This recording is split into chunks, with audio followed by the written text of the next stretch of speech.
Corona virus தொற்று உலகளவில் மிகப்பெரிய பாதிப்புகளை உருவாக்கியுள்ளது. மாண்புமிகு தமிழ்நாடு முதலமைச்சர் அண்ணன் எடப்பாடியார் அவர்கள் கொரோனா வைரஸ் தொற்று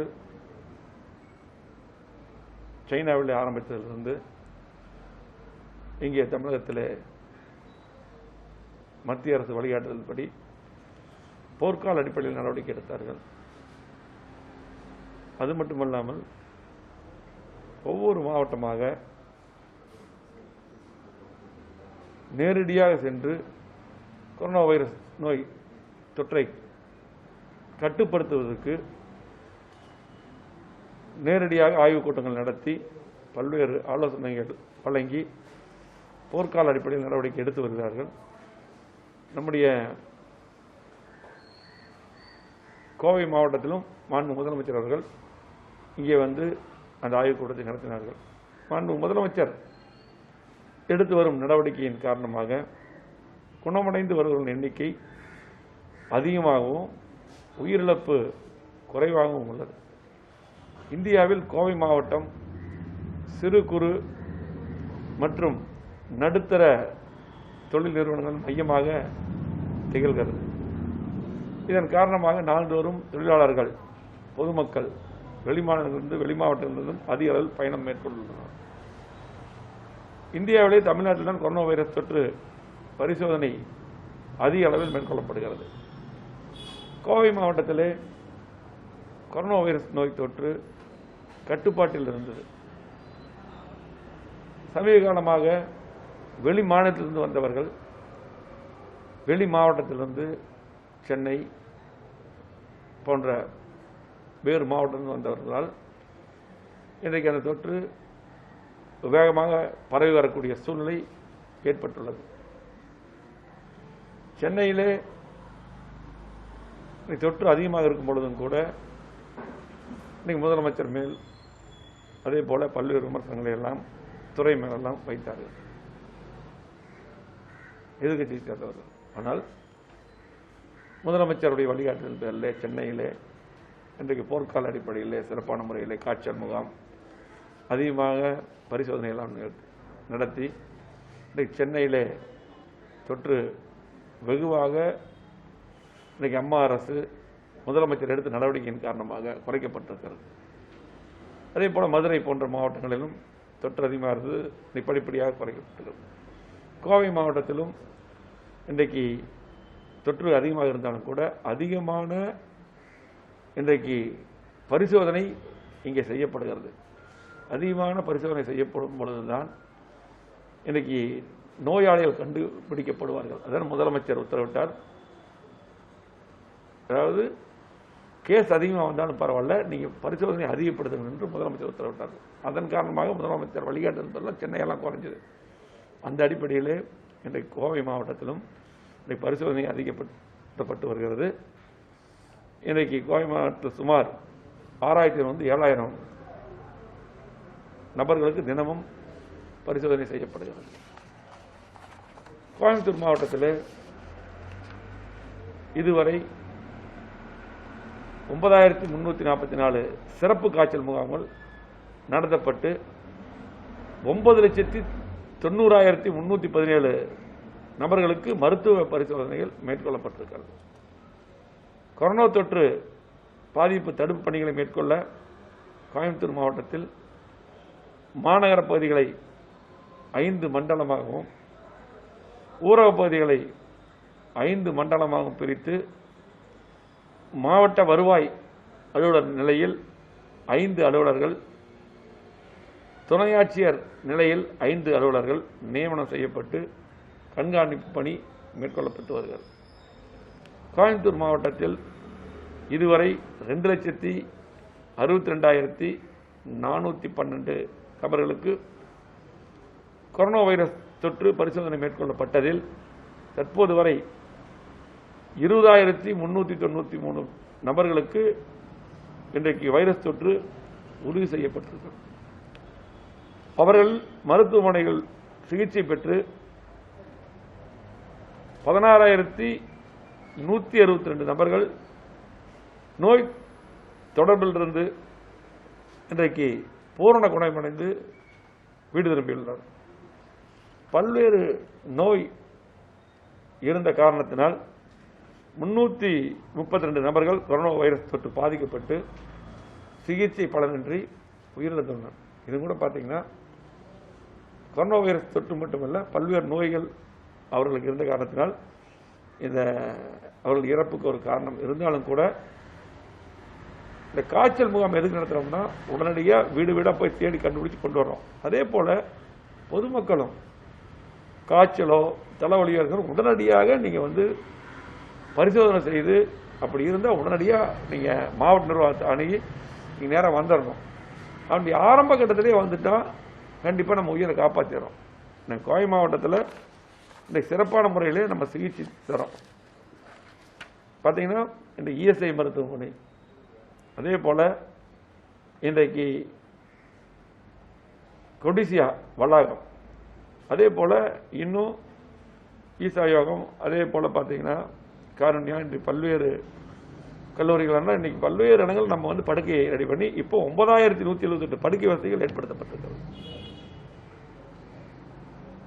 அது மட்டும் இல்லாமல் தற்போது பார்த்தீங்கன்னா சிகிச்சையில் 3454 பேர் சிகிச்சையில் உள்ளனர். மேலும் கொடிசியா அரங்கத்தில் அமைக்கப்பட்ட சித்தாமுறை சிகிச்சை மையத்தில் 591 நபர்களுக்கு சிகிச்சை அளிக்கப்பட்டு வந்தது. இதில் தற்போது 432 பேர் பூரண குணமடைந்து வீடு திரும்பியுள்ளார்கள். 159 நபர்கள் மட்டும் தொடர் சிகிச்சையில் இருக்கிறார்கள். கோயம்புத்தூர் மாநகர மற்றும் ஊரக பகுதிகளில் விழிப்புணர்வு துண்டு பிரச்சாரங்கள் 320 பிரச்சார வாகனங்கள் மூலம் பொதுமக்களிடையே விழிப்புணர்வு ஏற்படுத்தப்பட்டு வருகிறது. அதே போல கோவை மாவட்டத்திலே இந்த தொற்று வந்த நேரத்திலிருந்து தீவிர நடவடிக்கை எடுக்கப்பட்டு முதலமைச்சர் வழிகாட்டுதல் பேரில் முதலமைச்சர் நேரடியாக வந்து இங்கே ஆய்வு கூட்டம் நடத்தி உத்தரவிட்டார். அதே போல 2 முறை நம்ம ஹெல்த் மினிஸ்டர், ஹெல்த் செக்ரட்டரி எல்லாம் கூப்பிட்டு வந்து ஆய்வு கூட்டம் வாரம் தொடர்ந்து என்னுடைய தலைமையில் ஆய்வு கூட்டம் நடத்தப்பட்டு பல்வேறு வழிமுறைகள் பின்பற்றப்பட்டு இந்த கட்டுப்படுத்துவதற்கு பல்வேறு நடவடிக்கை எடுக்கப்பட்டு வருகிறது. கொரோனா வைரஸ் நோய் இன்றைக்கு கோவை மாவட்டத்தில் இருக்கிற நோயாளிகளுக்கு, அதே போல் மருத்துவர்களுக்கு பார்த்தீங்கன்னா இன்றைக்கு மருத்துவர்கள் இந்த கொரோனா வைரஸ் நோய் தொற்றில் சிகிச்சை அளிப்பதில் அவர்களுக்கும் எல்லாத்துக்குமே இந்த வைரஸ் தொற்று பயம் இருக்கிறது. அவருக்கு தேவையான வசதிகள் செஞ்சு கொடுத்துருக்குறோம்.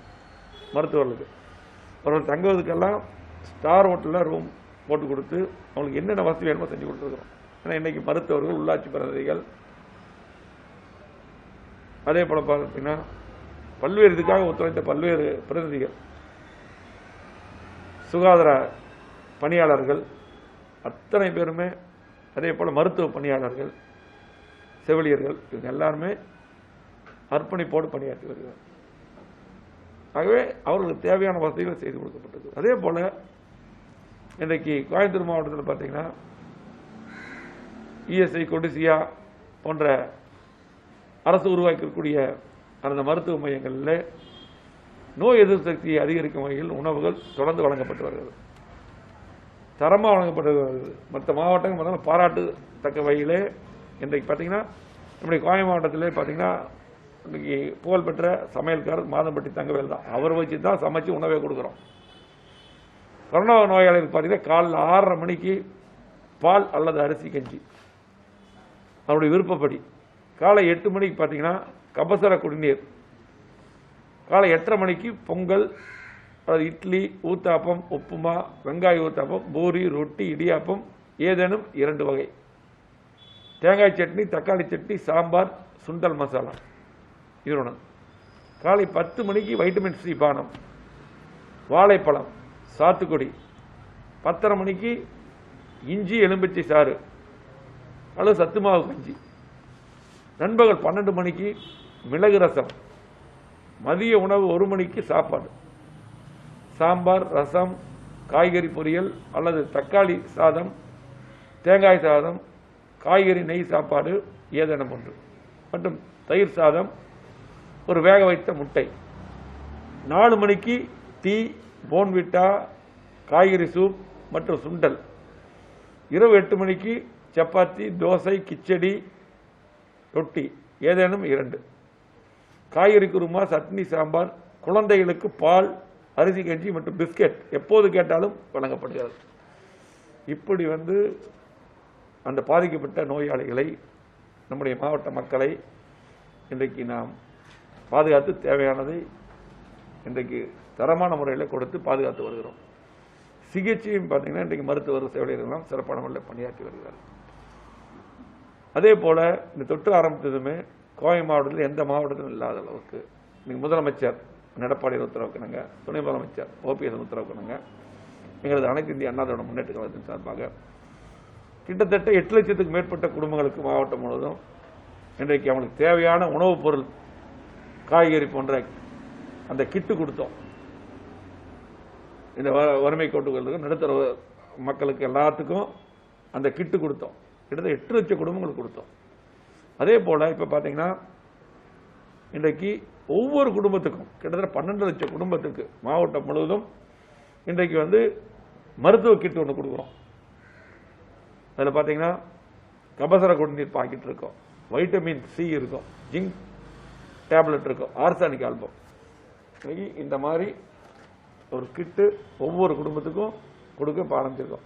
இது சாப்பிட்டா நோய் எதிர்ப்பு சக்தி இன்றைக்கு முழுமையாக அதிகமாகிச்சு, இந்த வைரஸ் தொற்று பாதுகாக்க உதவும். இப்படி என்னென்ன தேவையோ செஞ்சுருக்கோம். கோவை மாவட்டத்தை பொறுத்தளவுக்கு இங்கே இருக்கிற மக்களுக்கு அனைவருக்கும் தெரியும்.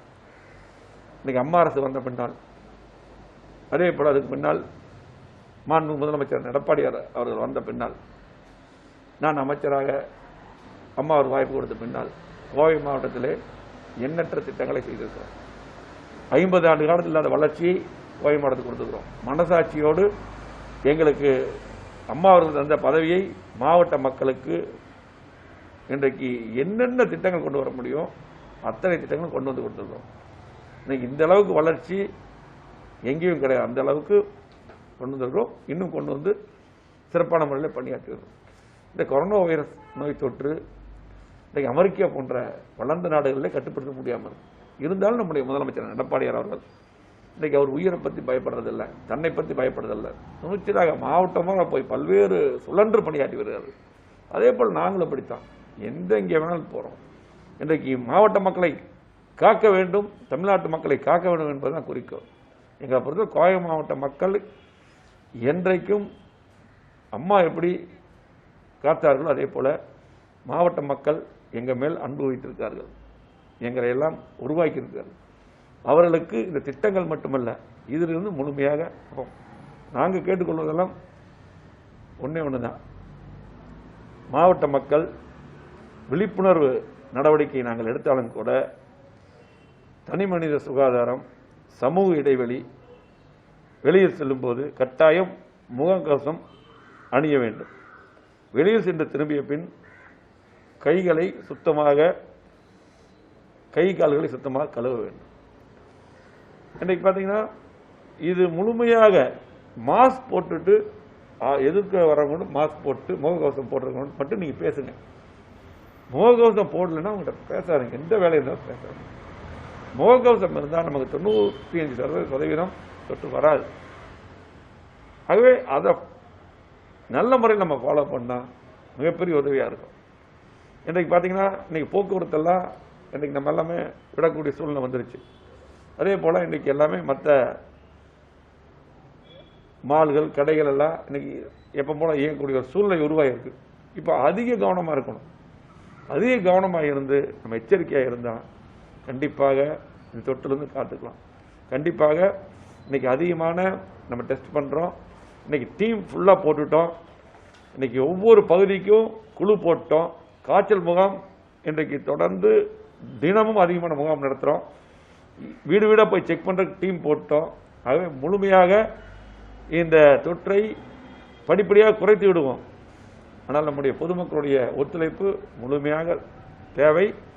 எங்களை பொறுத்தளவுக்கு புரட்சித் அம்மா எங்களை உருவாக்கியிருக்காங்க. எங்களுடைய மக்களை, கோவை மாவட்ட மக்களை கண்டிப்பாக கண்ணின் இமை போல் வைத்து காப்போம். அதுக்கு முழுமையான ஒத்துழைப்பு உங்களுடைய ஒத்துழைப்பு கண்டிப்பாக தேவை. எத்தனையோ விமர்சனங்கள் இன்றைக்கு பார்த்தீங்கன்னா எதிர்கட்சி அவங்க எதுவுமே செய்யலை, ஆனால் என்ன வேணாலும் ஒரு தவறான பொய்யான விமர்சனங்களை செய்கிறாங்க. அதெல்லாம் புறந்தள்ளிவிட்டு எங்களுக்கு ஒரே ஒரு குறிக்கோள் மக்களை காப்பது, கோவை மாவட்ட மக்களுக்கு எண்ணற்ற திட்டங்களை கொண்டு வருவது. அதே போல் நான் வகித்து வரக்கூடிய உள்ளாட்சித்துறையிலும் பல்வேறு சாதனைகளை கிட்டத்தட்ட 130க்கு மேல் விருதுகள் பெற்றிருக்கிறோம். இப்பொழுதும் கூட 11 விருது ரெடியாக இருக்குது. இந்த கொரோனானால தான் இந்த வந்து 11 விருது வாங்கியிருக்கோம் மத்திய அரசு. அம்மா அவர்கள் தந்த பதவியை மக்களுக்காக சிறப்பான முறையில் பயன்படுத்துகிறோம்.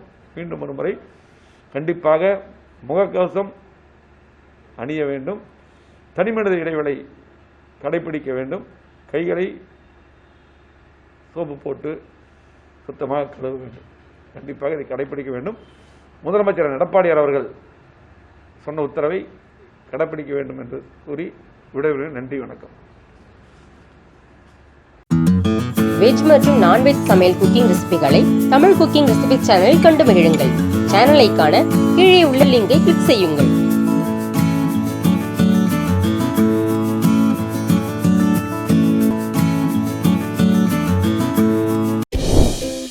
தொடர்ந்து இது போல வீடியோஸ் பார்க்குறதுக்கு கீழே இருக்க சப்ஸ்கிரைப் பட்டனை கிளிக் பண்ணுங்கள்.